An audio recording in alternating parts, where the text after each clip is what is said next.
mendengar ini seorang sahabat yang bernama Anas bin Malik. Beliau mengatakan, kami bergembira mendengarkan cerita hadis engkau bersama orang yang engkau idolakan, yang engkau cintakan, seperti kami gembira masuk Islam. Kalau begitu, cinta yang hakiki itu bisa mengangkat orang ke kedudukan orang yang kita cintai. Cuman kita perlu digarisbawahi. اسمعوا قول المولى سبحانه وتعالى قل إن كنتم تحبون الله ورسوله فاتبعوني يحببكم الله ويغفر لكم ذنوبكم. Lihatlah di dalam ayat Al-Quran Allah berfirman, katakanlah wahai Muhammad, apabila mereka benar-benar cinta kepada Allah dan cinta kepada engkau Nabi Muhammad, maka ikutilah apa yang engkau lakukan, niscaya Allah akan mencintai mereka dan Allah akan mengampuni dosa-dosa mereka.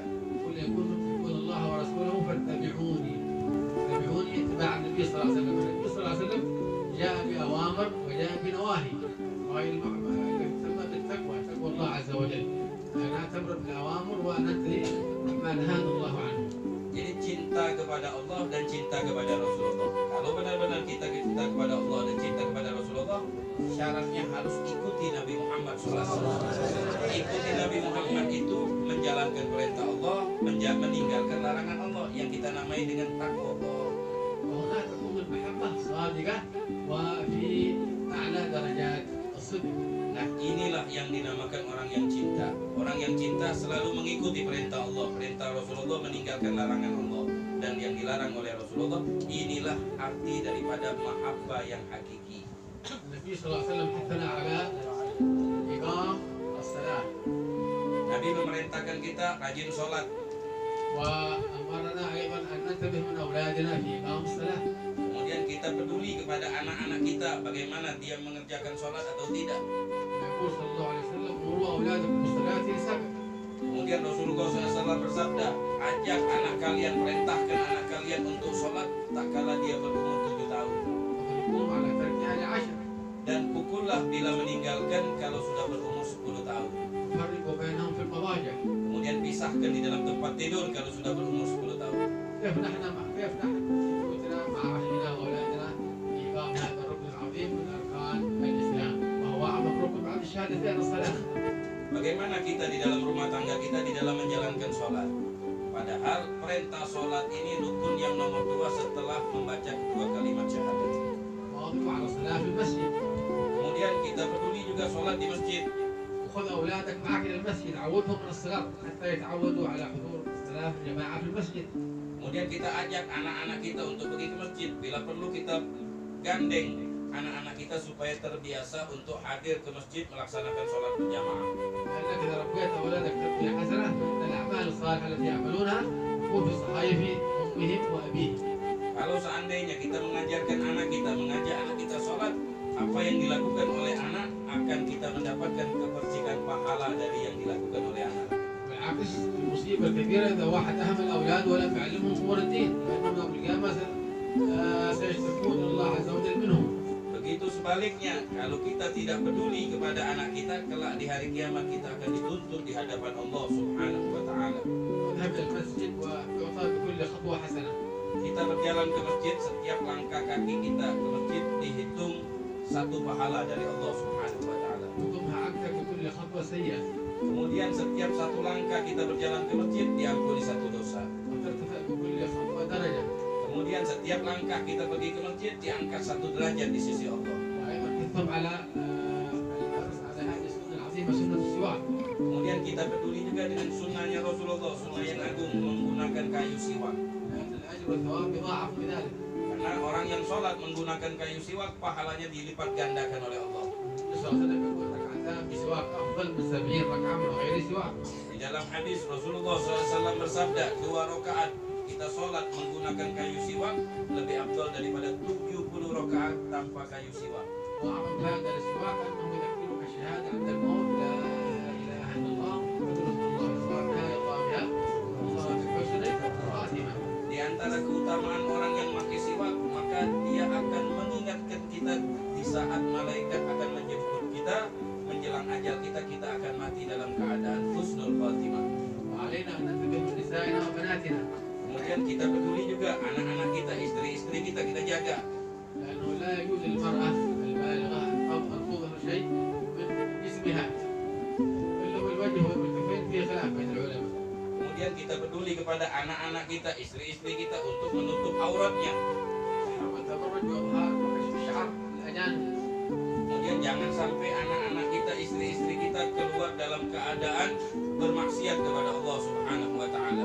الله سبحانه وتعالى يقول ولا تبرجن تبرج الجاهلية الأولى، يخاطب النساء ولا تبرجن تبرج الجاهلية الأولى. Kemudian Allah Subhanahu wa taala berfirman di dalam Al-Qur'an, wahai suami-suami, jaga istri-istri kalian. Jangan sampai istri-istri kalian keluar dari rumah dalam keadaan membuka aurat. ولا تخرج المرأة من بيتها متعطرة. Kemudian juga tidak boleh dia keluar menggunakan wewangian yang menyebabkan tertariknya orang laki-laki. بيان مذكور بين الرجال ماشية تصيب بما يوم الحديث زانية، نسأل الله السلامة والعافية، تفسر فإنها تفعل الفاحشة. Disebutkan oleh Rasulullah SAW, kalau seandainya ada wanita keluar dengan wangi-wangian yang menyebabkan lewat di depan laki-laki yang menyebabkan terfitnah melakukan hal yang kurang bagus, maka itu bisa dihukumi melakukan perbuatan yang keji. ولا تختلي بالرجال الأجانب، الخلوة حرام. Begitu juga tidak berduaan antara laki-laki dan perempuan. وإذا احتاجت أن تكلم رجال أجانب لا تكلمهم إلا بقدر الحاجة، ولا تريد كلامها إليهم.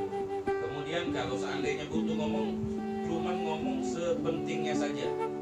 هذه كلها آداب وأخلاق تجدونها من ثمرة هذا المجلس المبارك. Ini semuanya akhlak-akhlak dan sopan santun yang menjadi buah daripada yang dipelajari tempat ini. وكلنا معرضين للوقوع في الذنوب والمعاصي. Dan setiap kita ini mempunyai dosa, mempunyai kesalahan di hadapan Allah Subhanahu wa taala. ولكن باب التوبة مفتوح، الحمد لله الله عز وجل ورحمته وسعت كل شيء. Tapi kita jangan berkecil hati pernah melakukan dosa. Pintu taubat di hadapan Allah itu terbuka lebar sampai hari kiamat. سبقت رحمتي غضبي. Rahmatku lebih luas daripada murka. النبي صلى الله عليه وسلم يقول كل ابن آدم خطاء وخير الخطائين التوابون. Setiap anak manusia itu pasti melakukan perbuatan dosa. Dan sebaik-baik orang yang berdosa itu orang yang selalu bertobat kepada Allah Subhanahu wa taala. الله سبحانه وتعالى يا أيها الذين آمنوا توبوا إلى الله توبة نصوحا. Di dalam Al-Quran Allah berfirman, wahai anak manusia, wahai orang-orang yang bertakwa, taubatlah kepada Allah dengan taubat yang sungguh-sungguh. والتوبة النصوح هي التي يمتنع فيها الإنسان عن العودة إلى المعاصي التي كان يعملها. Taubat yang sungguh-sungguh atau taubat nasuha itu seseorang apabila taubat maka dia tidak mengulangi dosa itu kedua kalinya. ومن استجمع شروط التوبة فإن الله عز وجل يكرمه ويبدل سيئاته حسنات. Dan kalau dia sungguh-sungguh bertaubat dengan syarat-syarat tertentu itu, maka dosanya akan digantikan oleh Allah pahala. والإنسان معرض للوقوع في الذنوب والمعاصي حتى في الكبائر، ولكن يتوب إلى الله عز وجل. Jadi setiap kita ini pasti pernah melakukan dosa. Yang sebaik-baik orang berdosa itu adalah orang yang bertaubat. Jangan kita tidak pernah bertaubat kepada Allah. أو الوقوع مثلا في الفواحش أو شرب شيء من المحرمات، ولكن التوبة العبرة في ذلك التوبة، باب التوبة مفتوح. Kalau seandainya kita melakukan satu kesalahan, dosa, baik dosa kecil maupun dosa besar, ya sudah cepat-cepat kita kembali dengan bertaubat di hadapan Allah Subhanahu wa taala yang sungguh-sungguh. قصة تلك المرأة التي كانت في أيام النبي صلى الله عليه وسلم وهي غامضية قد وقعت في فاحشة، ولكنها جاءت إلى النبي صلى الله عليه وسلم وأعلنت توبتها وتقول يا رسول الله أقم علي الحج. Ada di zaman Nabi itu ada seorang yang datang kepada Rasulullah SAW. Beliau ini habis melakukan perbuatan zina. Kemudian dia datang kepada Rasulullah, ya Rasulullah, saya ingin bertaubat kepada Allah dengan taubat yang sungguh-sungguh dan jatuhkanlah kepada saya ini hukuman. إذا انتقلت من الدنيا وهي طاهرة طهرها الله من هذا الذنب حتى لا تحاسب عليه في الآخرة. Jadi saya ini pengen benar-benar tulus bertaubat dan saya ingin mati dalam keadaan bersih, tidak ada dosa lagi, dan saya ketemu dengan Allah, berjumpa kepada Allah dalam keadaan saya suci, bersih, tidak ada dosa, dan minta ditegakkan hukuman di dunia. قال النبي صلى الله عليه وسلم اذهبي وضعي ما في بطنك ضعي الحمل عندها حمل. Kemudian orang tadi itu datang dalam keadaan hamil karena hamil dari perbuatan zina. Kata Rasulullah SAW, kamu pulang dulu ke rumah sampai kamu melahirkan isi kandungan kamu. ولو ذهبت ولم تعد النبي صلى الله عليه وسلم ما بيطلبها بشيء يا محب ولا من تاب الى الله عز وجل تاب هذا ذنب بينه وبين الله عز وجل كما قال صاحب الصفات عن حقنا ليس الرجوع يقبل بالحق وربي فالرجوع افضل. Kemudian orang itu kembali pulang ke rumahnya sambil dia menunggu dia melahirkan anak tersebut. Padahal tujuan Nabi itu supaya kamu diam. Jangan kamu ceritakan kepada orang lain. Kamu hanya bisa bertaubat kepada Allah. Niscaya Allah sudah mengampuni dosa kamu. Sebab kalau kita seperti haknya Allah melakukan pelanggaran hukum haknya Allah, maka kita hanya bisa bertaubat hanya kepada Allah Subhanahu wa taala. Tapi ini wanita, dia pengen tulus benar-benar bertaubat, dia pengen keluar dari dunia ini dalam keadaan suci. Kemudian orang ini dijalankan hukuman di dunia yaitu dengan dirojam.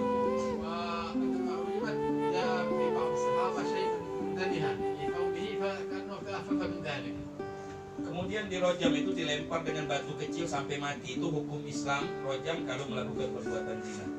Tahu-tahu waktu dilempar ada seseorang yang melempar sambil marah ngelihat wanita ini.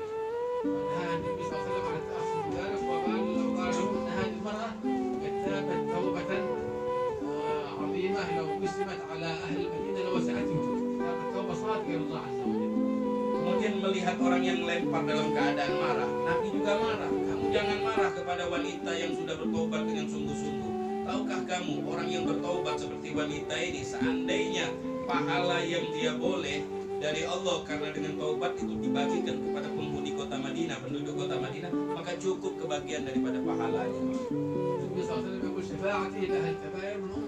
Kemudian Nabi juga mengatakan di dalam hadis, aku akan menolong, memberikan syafaat kepada umatku pelaku-pelaku dosa besar. Akan tetapi ini digarisbawahi bagi orang yang bertaubat kepada Allah dengan taubat yang sungguh-sungguh. Ada juga di antara sahabat yang mana mereka itu peminum khamr.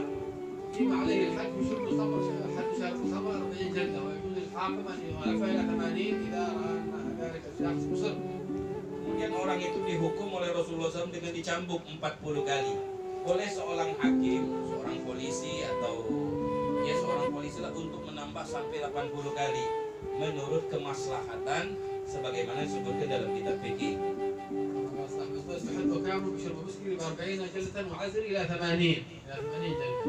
Kemudian disebutkan oleh Sahibul Subat bahwasanya dihukum peminum-peminum khamr itu 40 kali cambukan dan boleh ditakdir sampai 80 kali.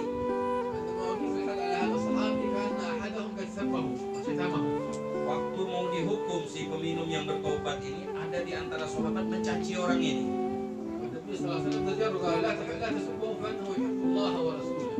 Kemudian waktu ada orang mencaci, Rasulullah marah sama yang mencaci orang ini. Jangan sekali-sekali kamu mencaci orang yang bertobat. Sesungguhnya orang yang bertobat itu dicintai oleh Allah.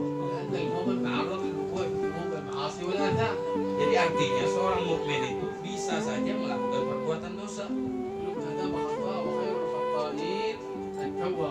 Sebab anak Adam manusia itu pasti melakukan dosa. Tidak ada orang yang tidak pernah melakukan dosa. Tapi ingat, sebaik-baik orang yang melakukan dosa yaitu mereka yang selalu bertobat kepada Allah Subhanahu wa taala.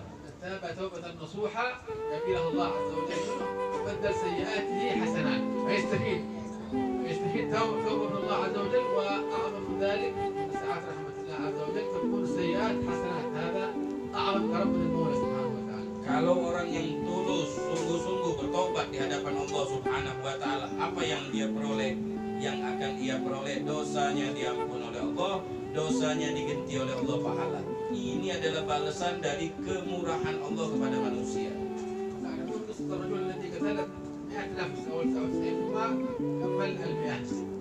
Ada dalam cerita disebutkan ada seseorang sudah membunuh 99 jiwa, 99 orang. Akhirnya dia tambah satu lagi jadi 100 orang dia membunuh.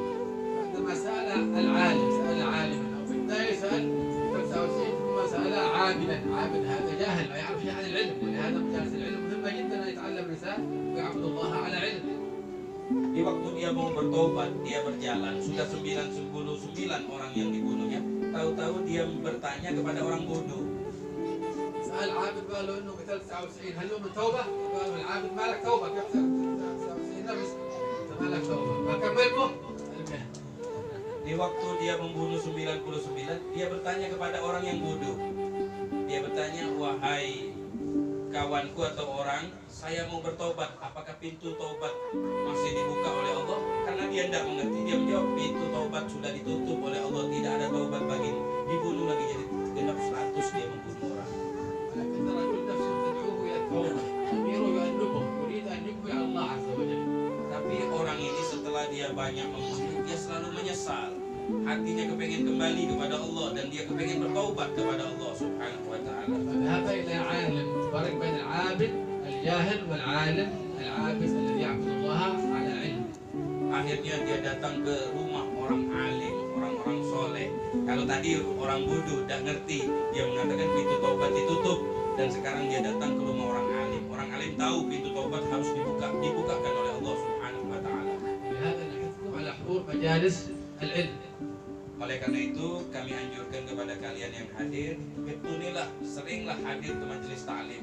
هذا مجلس مبارك، مجلس تعليم، نسال الله تعالى من العلماء العاملين الموفقين الفائزين. Alhamdulillah ini majelis penuh barokah. Mudah-mudahan yang hadir dijadikan oleh Allah alim ulama.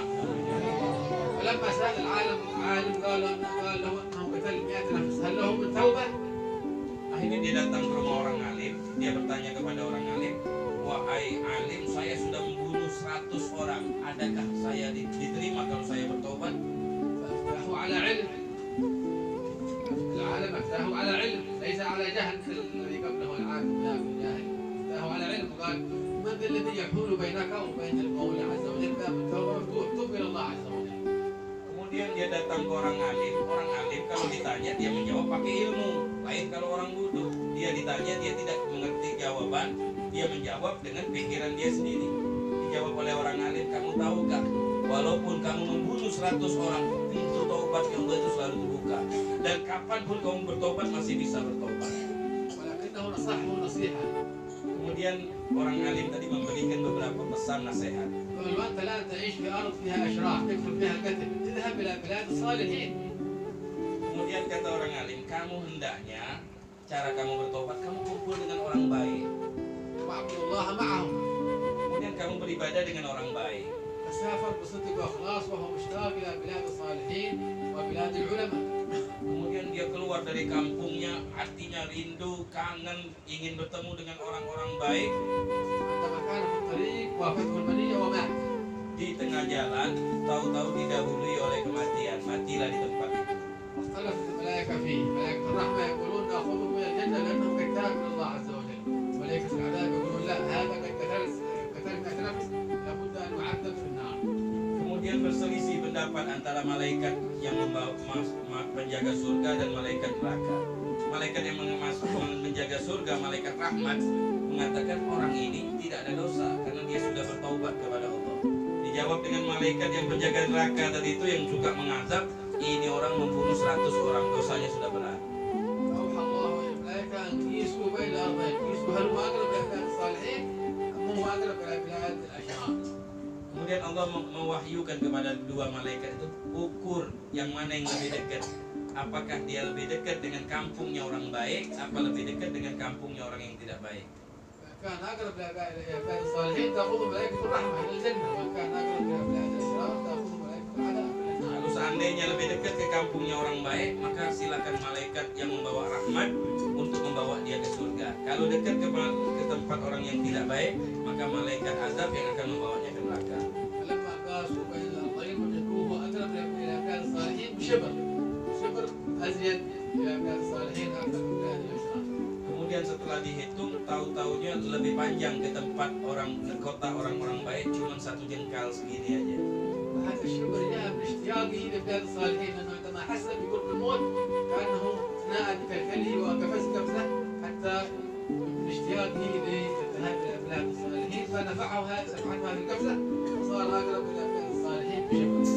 Itu sebabnya kenapa dia lebih banyak 1 jengkal saja ke tempat kampungnya orang baik, karena waktu dia merasa akan mati, hatinya itu rindu kepada orang baik, maka dia melompat sampai 1 jengkal, tahu-tahu itulah yang menyebabkan 1 jengkal tadi itu lebih banyak daripada tempat yang tidak baik. فأخذته ملائكة الرحمة وأسكنه الله الجنة وغفر ذنوبه لأنه تاب توبة نصوحا.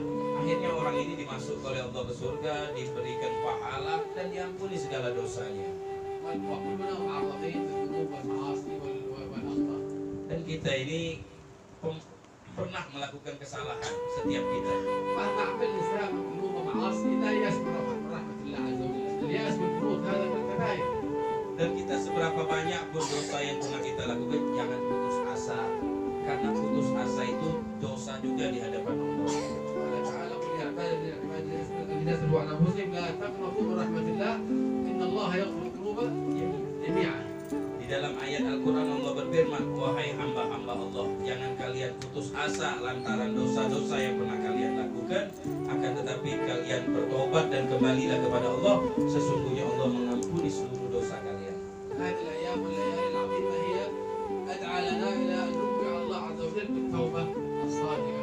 Terutama di malam-malam seperti malam kita ini, malam yang mana kita lebih giat lagi untuk bertobat kita kepada Allah Subhanahu wa taala. ونكثر من الأعمال الصالحة. Kita perbanyak amal baik. وصيام الأيام هذه التسع صيامها يعدل صيام سنة. Dan kita disunahkan besok berpuasa, pahalanya itu seperti 2 tahun. صيام يوم يعني صيام سنة. 1 hari puasa hari ini sama saja dengan pahala 1 tahun. وقيام ليلة من لياليها يعدل قيام ليلة القدر. Dan ibadah di malam hari sama aja kita mendapatkan Lailatul Qadar. بكرة نحن وإياكم نستقبل اليوم العظيم وهو يوم عرفات. هذا من أعظم الأيام. Dan alhamdulillah besok kita bakal mendapatkan hari Arafah, hari yang paling besar, yang paling mulia. النبي صلى الله عليه وسلم حثنا على صيام هذا اليوم العظيم. Dan Rasulullah telah menganjurkan kepada kita untuk berpuasa di hari-hari mulia ini. وهو من أسباب التوبة وأسباب تكفير السيئات الصوم هذا اليوم. Terus berpuasa di hari Arafah besok termasuk sebab untuk mengampuni dosa. من صام يوم عرفة يغفر الله له ذنوب السنة الماضية والسنة القادمة. Dalam hadis disebutkan puasa hari Arafah bisa mengampuni 1 tahun yang sudah lewat sama 1 tahun yang akan datang. وهذا فيه بشارة إلى الإنسان سيطول عمره وسيعيش سنة قادمة. Arti daripada hadis ini ada isyarah bahwasanya orang yang berpuasa besok umurnya sampai tahun depan masih hidup lagi. الله سبحانه وتعالى سيتولاه برحمته ومغفرته. Dan Allah Subhanahu wa taala akan mengampuni orang tersebut. واحرصوا على حضور هذا المجلس واحرصوا على أن يكون أصحابكم مع رفقائكم وتجلسون معهم من طلاب العلم ومن الذين يأمرون بالمعروف وينهون عن المنكر. Kemudian kita hendaklah selalu hadir ke majelis ilmu dan hendaklah kita mengajak orang lain juga untuk berhubung hadir di majelis ilmu ini. لأن الشياطين في كل مكان. Karena setan itu belambukan di mana-mana. قال تعالى شياطين الإنس والجن يوحي بعضهم إلى بعض غرورا. حتى شياطين الإنس أكثر من شياطين الجن. Di dalam Al-Quran Allah berfirman bahwasanya setan itu, baik setan dari golongan manusia dan jin, selalu mengajak orang untuk berbuat yang tidak baik. النبي صلى الله عليه وسلم يقول المرء على دين خليله فلينظر أحدكم من يصالح. صاحبك إذا كان طيب فأنت طيب. إذا كنت سائر الناس غير طيبين فستكون أخلاقك مثلهم. فعليك بمجالسة الصالحين. Begitu juga Rasulullah SAW menyebutkan dalam hadis, seseorang itu agamanya tergantung agama kawannya. Hendaklah kalian memandang dulu siapa yang kalian duduk dekatnya. Oleh karena itu kita duduk dengan orang-orang baik supaya kita bisa menjadi baik juga. مجالسة الأخيار والصالحين هذا يحفظك من الوقوع في الذنوب والمعاصي والآثام. Karena kumpul dengan orang baik menyebabkan kita terhalang daripada perbuatan maksiat. ومجالسة الأشرار تدعك في الذنوب والمعاصي والأوزار. Begitu juga kalau kita sebaliknya berkumpul dengan orang yang tidak baik, itu akan menjerumuskan kita ke perbuatan yang tidak baik. ولهذا ذلك الباثل اللي مثل المياه فعندما نذهب إلى بلاد الصالحين ويجد صاحب الصالحين غفر الله له ببركة جالس عن ما جالس أحدهم. ينزلوا يعني رجال الصالحين ولكن بنية أكرمهم الله عز وجل. فأنتم جالسون طلاب العلم والأخيار. Seperti tadi cerita tadi itu, orang yang mau bertobat membunuh 100 orang dipesankan oleh seorang alim untuk berkumpul dengan orang-orang baik. Pada padahal dia belum berkumpul karena niatnya yang kuat, dia kepengen berkumpul sama orang baik, sudah diberikan oleh Allah Subhanahu wa taala ampunan dan dosanya diampuni oleh Allah, diberikan pahala padahal dia belum berkumpul, baru niat untuk berkumpul dengan orang baik. أسباب الحفظ من المعاصي كثيرة. Sebab-sebab kita terjaga dari dosa itu banyak sebabnya. مثل أن تكون دائما متوضئ على وضوء لأنه سلاح المؤمن ودائما متوضئين. Seperti kita selalu berwudu karena wudu itu senjatanya orang mukmin. وكذلك ذكر الإكرام من ذكر الله عز وجل. Banyak zikir kepada Allah bisa menjaga diri daripada maksiat. لأنك عندما تذكر الله الشيطان يخلص وينتهب. Di saat kita berzikir kepada Allah maka setan itu akan lari. وإذا غفلت عن ذكر الله جاءك الشيطان بالوساوس. Kalau seandainya kita lupa kepada Allah maka setan itu akan menghampiri kita, membisikkan macam-macam daripada bisikan-bisikannya. قال تعالى استحوذ عليهم الشيطان فأنساهم ذكر الله. استحوذ عليهم الشيطان فأنساهم ذكر الله. Disebutkan oleh Allah Subhanahu wa taala, di saat manusia itu lupa maka hatinya akan dikuasai oleh setan. يذكر الله هذا حتى الصاعقة عندما تنزل من السماء الصاعقة ما تصيبه. تصيب ذكر الله فقال سبحانه وتعالى.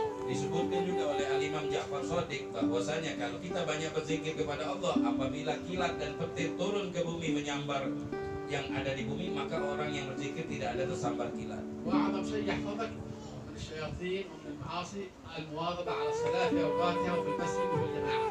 Dan yang paling besar untuk membentengi diri kita daripada maksiat, sholat, terutama sholat berjamaah di masjid. لأن الصلاة تقول لك حفظك الله كما حفظتني. حفظك الله كما حفظتني. Karena sholat itu selalu mendoakan orang yang sholat. Apabila kita sholatnya bagus, dikatakan oleh sholat itu, mudah-mudahan kamu dijaga Allah sebagaimana kamu menjaga aku, kata sholatnya. وأنتم في هذا المجلس تقرؤون سورة ياسين وهي سورة عظيمة. Dan alhamdulillah tadi kita di majelis ini sudah membaca surah Yasin. Surah Yasin itu surah yang agung. يقول عنها النبي صلى الله عليه وسلم إن لكل شيء قلبا وقلب القرآن ياسين. Disebutkan dalam hadis Nabi, segala sesuatu itu ada intinya, hatinya. Dan intinya, hatinya Al-Quran itu adalah surah Yasin. قرأ ياسين فكأنما قرأ القرآن 10 مرات. Siapa orang yang membaca Yasin, sama saja dia telah menghatamkan Al-Quran 10 kali. كذلك أيضا كثروا نساءكم وأولادكم في البيت وأنتم كذلك أن تواظبوا على قراءة سورة الواقعة. Begitu juga kita ajak istri-istri kita, keluarga-keluarga di rumah, dan jangan lupa kita isi hari-hari kita dengan membaca surah Waqiah. فإنها سبب لتيسير الرزق. Karena surah Waqiah itu untuk mempermudahkan rezeki kita. كما في حديث البيهقي عنه صلى الله عليه وسلم قال: من قرأ سورة الواقعة كل ليلة لم تصبه فاقة، يعني فقر، لم تصبه فقر. Seperti hadis yang diriwayatkan oleh Al-Imam Baihaqi, siapa orang membaca surah Waqiah di malam hari, maka dia tidak akan tertimpa kefakiran. كذلك النساء نساءكم على المواظبة كل يوم على قراءة سورة الواقعة، كما في حديث النبي عنه صلى الله عليه وسلم قال: علم سورة الواقعة سورة الغناء علموها نساءكم. سورة الواقعة سورة الغناء علموها نساءكم. Begitu juga kita ajak anak-anak kita, istri kita di rumah untuk membaca surah Waqiah di malam hari. Di dalam hadis disebutkan oleh Rasulullah SAW, surah Waqiah itu adalah surah untuk mendatangkan kekayaan. Ajari anak-anak istri kita. سورة تبارك الملك وهي المنجية من عذاب القبر، وقال سورة تبارك وإنها تنجيكم من عذاب القبر. Begitu juga surah Al-Muluk, surah Tabarakul Muluk, disebutkan dalam hadis, siapa orang yang membaca surah Muluk di malam hari maka dia akan diselamatkan daripada siksa kuburan. وأنتم في هذا المجلس مواظبين على الذكر، على ذكر لا إله إلا الله وهو أعظم أفضل الذكر. وقال مثل أفضل الذكر فاعلم أنه لا إله إلا الله. Kita juga alhamdulillah tadi sudah kita membaca tahlil di antara zikir kita la ilaha illallah. Ketahuilah bahwanya zikir la ilaha illallah itu paling afdalnya zikir. Dalam hadis kata Rasulullah, afdalul zikri la ilaha illallah. Zikir yang paling mulia adalah membaca la ilaha illallah. الحديث أن لا إله إلا الله عندما تأتي إلى الصحيفة أي سيئة أمامها تمسحها حتى تصل إلى حسنة فتجلس إلى جنبها. Di dalam hadis juga disebutkan bahwanya zikir kita la ilaha illallah nanti di hari kiamat waktu dia masuk ke dalam buku catatan kita, seandainya di buku catatan kita itu ada dosa, dia lewat terhapuslah dosa-dosa itu sampai dia berhenti di depan pahala. الحاصل من هذه المجالس المباركة أنكم تجتمعون على التعاون والتواصي بالحق والتواصي بالصبر، كما قال تعالى: والعصر إن الإنسان لفي خسر إلا الذين آمنوا وعملوا الصالحات وتواصوا بالحق وتواصوا بالصبر. Dan alhamdulillah kita berkumpul di majelis ini kita untuk saling menegur, saling berpesan, berwasiat untuk mengajak kebaikan dan untuk berpesan untuk kesabaran seperti dalam surah Wal Asri bahwasanya manusia itu rugi kecuali orang yang beriman dan beramal soleh. Dia berwasiat berpesan untuk as-sabar bil haq was sabr. Kemudian kita saling memberikan nasihat karena agama itu adalah nasihat. التي هي أحسن والغائبين على وجوههم يتعاملوا مع نسائهم مع أولادهم بأسلوب الرفق الحسن. Kita ngajak orang berbuat baik itu dengan cara yang baik. Begitu juga kita ajak istri-istri kita yang di rumah dengan cara yang baik, dengan cara yang tidak baik. النبي صلى الله عليه وسلم يقول الرفق ما كان بشيء إلا زانه وما ابتدع بشيء إلا شانه. لابد من الرفق وخصوصا مع النساء. النبي صلى الله عليه وسلم أوصى بالنساء يقول استوصوا بالنساء خيرا حتى عند الموت. Sama istri kita, sama anak-anak kita dengan lemah lembut. Kita menegur dia juga dengan lemah lembut. Karena Nabi itu selalu berpesan untuk kita berbuat baik sama istri-istri kita yang di rumah. Sampai beliau menjelang ajal pun Rasulullah SAW untuk berbuat baik kepada istri-istri kita di rumah. وربما نجد بعض النساء مكشوفات الشعر او مكشوفات شيء من اجسامهن ينبغي ان ننصح باسلوب التي احسن مشجعين على ان يستترن لان المراه قيمتها وحشمتها في العفه والاحتشام والتعفف وعدم مخالطه الرجال ولا تظهر شيء من محاسنها امام الرجال. هذه قيمه المراه، المراه مثل الجوهره. Begitu juga kita di rumah tangga kita, seandainya kita mendapatkan istri kita atau anak wanita kita melakukan kesalahan, maka kita tegur dengan cara baik-baik, dengan lemah lembut, dengan sayang, dengan kasih, dengan cinta. Karena perempuan itu yang harus kita hormati, yang harus kita muliakan. Dan perempuan itu bagaikan berlian yang mahal. Seandainya kita jaga, maka dia akan menjadi mulia dan akan selalu berada sama kita. أن يحفظ نساءنا ويحفظ نساءكم وجميع نساء المسلمين وفكر العفة والعفاف والحشمة والاحتشام. Dan mudah-mudahan Allah menjaga keluarga kita, istri-istri kita, anak-anak kita. ويفكر للإحسان بتربية الأولاد تربية حسنة. Kemudian dimudahkan oleh Allah untuk mendidik anak-anak kita حتى يكونوا قرة عين سيد المرسلين. sehingga anak-anak kita menjadi penyejuk hatinya Nabi Muhammad SAW. الرجال ويوفقهم الإحسان إلى نسائهم وإلى أهلهم وإلى أولادهم. Kemudian kita dibantu oleh Allah dengan taufik dan hidayah agar kita selalu berbuat baik kepada istri-istri anak-anak kita. ومن كان مصر على شيء من المعاصي والذنوب والآثام نسأل الله أن يتقبله ويكرمه بالتوبة النصوح والعجل بالتوبة ويبدل سيئات وحسنات. Dan mudah-mudahan seandainya kita pernah melakukan dosa, kesalahan, mudah-mudahan Allah menerima taubat kita, mengampuni dosa-dosa kita, menerima amal baik kita. نسأل الله أن يحفظ الحجاج والزائرين والمعتمرين. Dan mudah-mudahan mereka yang sedang haji dan umroh mereka dijaga oleh Allah Subhanahu wa taala. بلغنا وإياكم مثل ما بلغهم. Dan mudah-mudahan kita disampaikan untuk pergi ke tanah suci. ويعطينا بالأجر والثواب مثل ما يعطيهم. Dan mudah-mudahan Allah mengirimkan kepada kita pahala mereka yang sedang melakukan ibadah haji. إنه كريم وهاب. Sesungguhnya Allah itu Maha Dermawan dan Maha Pemberi. من دعاه ما خاب. Dan kalau kita meminta kepada Allah, maka kita tidak akan ditolak oleh Allah. نسأل الله أن يبارك لكم بهذا المجلس. Dan mudah-mudahan diberkahi majelis kita. يجعله سبب لحصول المحبة لكم من النبي صلى الله عليه وسلم لأنه مجلس المحبين مجلس محبين المصطفى صلى الله عليه وسلم. Dan mudah-mudahan kita mendapatkan kecintaan Nabi Muhammad SAW sesuai dengan nama kita majelis pencinta Rasulullah SAW. لأن مجالسنا معروضة عليه صلى الله عليه وسلم معروضة يراها. Karena majelis kita ini akan dilaporkan kepada Nabi Muhammad SAW dan Nabi Muhammad akan melihat kita yang hadir di sini. تعالى وعليكم فإن الله عملكم ورسوله والمؤمنون. Sebagaimana disebutkan oleh Allah di dalam Al-Quran, wahai manusia, lakukanlah perbuatan yang baik atau yang tidak baik. Sesungguhnya yang kalian lakukan akan nampak di hadapan Allah dan nampak di hadapan Nabi dan nampak di hadapan kaum muslimin yang lain yang telah meninggal. نسأله سبحانه وتعالى أن يكرم صاحب هذا البيت. Dan mudah-mudahan sahibul bait dimuliakan oleh Allah. ومن كان سبب في هذا المجلس نسأل الله يكرمه. dan siapa-siapa yang membantu untuk melancarkan acara di majelis ini, المعلم في هذا المجلس dan guru-guru yang mengajar di tempat ini, يتعلم في هذا المجلس dan para murid, para santri yang belajar di tempat ini, يسكن في هذا البيت وهذه المنطقة نسأل الله يحفظهم جميعا dan Allah menjaga penghuni rumah ini dan kampung ini, ويحفظهم على البر والتقوى dan mudah-mudahan dijaga dari segala kejahatan, المعاصي والذنوب والآثام dijauhkan dari musibah, dari kejahatan, dari dosa, ونسأله سبحانه وتعالى أن يصلح أعمارنا أعماركم على طاعته وطاعة رسوله dan mudah-mudahan Allah memanjangkan umur kita dalam ketaatan kepada